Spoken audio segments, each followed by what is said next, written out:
Tahukah kalian, inilah 10 musuh kuat yang pernah dihadapi oleh Garp.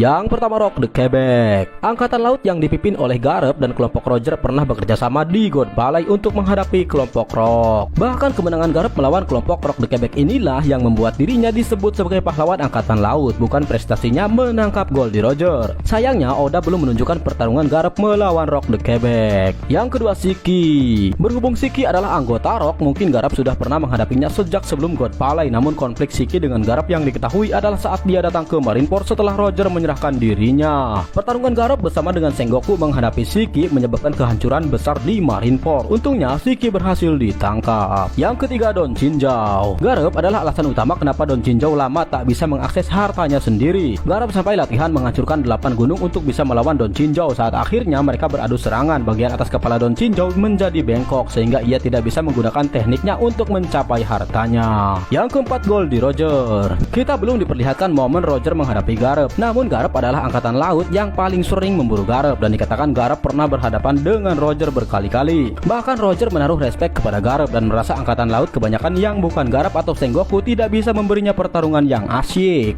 Uniknya, Roger tampaknya tidak pernah berhasil ditangkap Garp dengan kekuatannya sendiri. Roger menyerahkan diri saat ia sudah menjelang ajalnya. Yang kelima, Marco. Garp pasif selama di Marineford, bahkan akhirnya ia membiarkan dirinya ditunjuk oleh Luffy. Jadinya kita tidak melihat Garp berhadapan dengan Whitebird. Namun ada satu momen menarik di mana Marco mencoba meraih es, lalu Garp meninjunya. Ini sebenarnya menarik, terutama setelah kita melihat di Onigashima, Marco bahkan bisa menghadapi King dan juga Queen sekaligus. Namun ia tak bisa mengantisipasi tinju dari Garp. Luka Marco dari serangan Garp juga tidak langsung sembuh. Kita masih bisa melihat memarnya setelah Marco mendarat di daratan. Yang keenam, Sanjuan Wallop. Di Hachinosu, Garp sempat melawan sejumlah kru bajak laut Kurohige. Untuk Sanjuan Wallop ini, Garp benar-benar mengalahkannya. Dia membuat Sanjuan Wallop terpental hingga tercebur ke lautan. Yang ketujuh, Kujan. Garp sempat melawan Kujan di Hachinosu. Garp awalnya terlihat unggul di chapter 1081, di mana dia sempat membanting Kujan dengan tekniknya yang bernama Blue Hole. Namun Kujan masih bisa bangkit lagi dan merepotkan Garp kemudian. Yang kedelapan, Shiryu. Di Hachinosu, Shiryu memanfaatkan kemampuan menghilangnya untuk melukai Garp. Garp memang kemudian berhasil menghajar Shiryu, tetapi tusukan Shiryu terasa memperlemah Garp. Yang kesembilan, Pasco Shoot. Di chapter 1087, Pasco Shoot sempat mencoba menyerang Garp dengan proyektil apinya, tetapi Garp melindungi dirinya dengan menggunakan beberapa bajak laut sebagai tamengnya. Yang terbakar malah para anggota bajak laut Kurohige. Yang ke-10, Apollo Pijaro. Kekuatan Apollo Pijaro memungkinkan dia mengendalikan seluruh Hachinosu. Salah satu efek buruk dari Shima